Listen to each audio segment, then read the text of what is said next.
This is the assignment launch for BSc Honours Veterinary Nursing Module 507 AVN, Professional Practice for Veterinary Nursing. This is a 2,000 word written report weighing 50% of the module mark, and the title is Professional Accountability and the Impact of Negligence. So this assignment is being launched today, the 8th of March 2019. And is going to be due in on the 5th of February 2019 at 5 p.m. Your work should be submitted through Google Classroom as a Google document and also emailed as a Word document to my Urkund email as seen in the assignment brief with 507 AVN in square brackets in the subject line. Both of these things need to be submitted for a complete submission to enable me to mark the assignment in full. Feedback will be given to you for the 17th of May 2019. So the assessment, Professional Accountability and the Impact of Negligence, is assessing learning outcomes 1. Secure and maintain a suitable and sustainable work placement and demonstrate key employability skills to maintain effective working relationships. And learning outcome 4. Demonstrate a clear understanding of the professional standards expected of a registered veterinary nurse and the potential consequences of malpractice. So this is going to be assessed through 3 tasks for this assignment.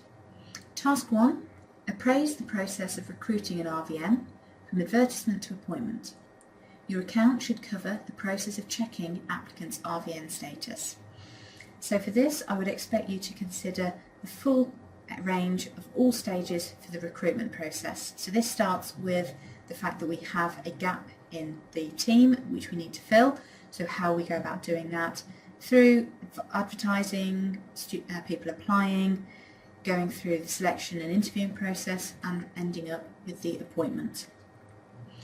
You need to make sure that you're talking about how to make sure you employ the most suitable candidate, and in relation to checking RVN status, who should do this and at what point in the process. Task 2 gives you a theoretical scenario to consider, and from that you should evaluate the impact that negligence could have on the stakeholders involved. So you should consider all stakeholders involved in this situation and the impact of and consequences of negligence for each. You might want to consider conflicts or conflicts of interest or agreements of interest within this, and certainly I would expect you to be talking about duty of care and any legislation that may apply to the stakeholders here. Task 3 carries on a little from this, and you need to review the potential impact of negligence on the veterinary nursing profession. Your answer should make specific reference to the Code of Conduct for Veterinary Nurses. So we need to think about how the profession has developed and how that has an impact on how negligence may affect the specific stakeholders of the veterinary nursing profession. You should be referring and applying your knowledge of the Code of Conduct to achieve higher grades, and you may wish to talk also about the public perception of the profession and how negligence can impact on how we're viewed by the wider profession. You can find additional guidance on how to approach the task in both the contextualised and the generic marking criteria found at the end of this assignment brief. So, as third year veterinary nurses, you should be familiar with the general instructions and guidelines for assignment submission and presentation, but I'm just going to go through these quickly so that we don't make any unnecessary mistakes. So remember that as a report, you should include headings and subheadings, and these should be titled appropriately, not using task 1 or task 2. This is not acceptable. It should be produced in Arial or Times New Roman, size 12, with your margins being justified and the text 1.5 lines spaced. You should be doing plenty of reading around this topic, and this may include websites for this assignment. Normally we do tell you to avoid referencing websites, but given that for this I would expect you to be researching using the RCVS website, these are acceptable to an extent, as are other potentially useful professional websites. You have a word count of 2,000 words for this assignment, and this means you have a guideline range of 1,800 to 2,200 words. If your assignment is outside this range, then you will lose marks, and this can be up to 10% of your overall mark, depending on the degree you go outside the word count. As a report, the assignment must include a title page, contents page, introduction and conclusion, as well as a reference list. Please also remember to use the standard assignment template and complete the reflective page found at the start. Please only include your student ID number, not the 3 letters that come at the front of it. This enables me to mark anonymously. You must use Harvard referencing to supply your reference list and your citations, and you know where to find the Harvard referencing guide. If you do get stuck, then please ask for help, either myself, the librarians, or your course manager.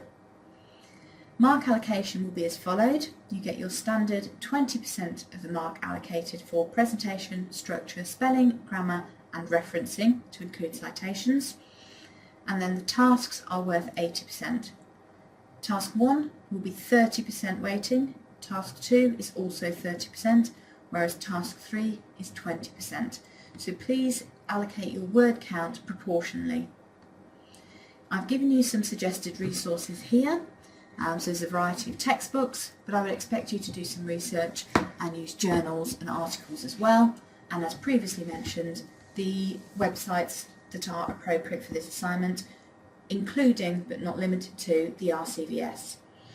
Please remember, when you're using multiple pages from the RCVS website, they may have the same date, in which case, to make sure that we can distinguish between them at citation level, you need to differentiate in your reference list as well as in the citation. So this is as simple as including a letter after the date. So if you have 3 references from the RCVS website, all dated 2015, they should be labelled 2015A, 2015B and 2015C. If you have any questions, please make sure that you get in touch with me by email or in person, bearing in mind my normal working hours and working days. If you want a response, I will make sure that I do get back to you, but it will be within a reasonable time frame for my working day as well. Otherwise, good luck with your assignment.